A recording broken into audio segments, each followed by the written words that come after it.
Hi, my name is Eric Amin, and I'm a physics and math instructor with over 20 years of teaching experience. I have made it a personal quest to break down the fear that has been ingrained in most people regarding mathematics.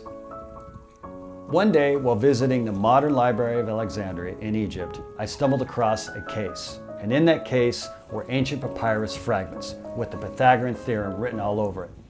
Sometime in the ancient world, somebody was working on the very equations that I work on to this day, and a chill was sent down my spine, and it was in that very moment that Phi Mathematics was born.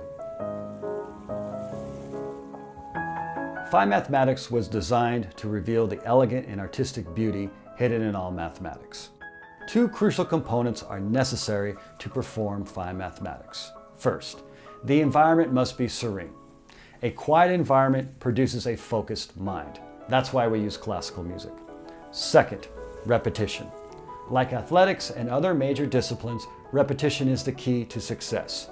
Just copy and don't let your mind get in the way.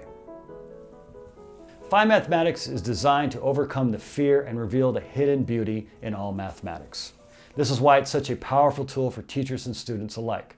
So, join the family, become a member, like, share, comment, and remember, don't think, don't worry, just copy.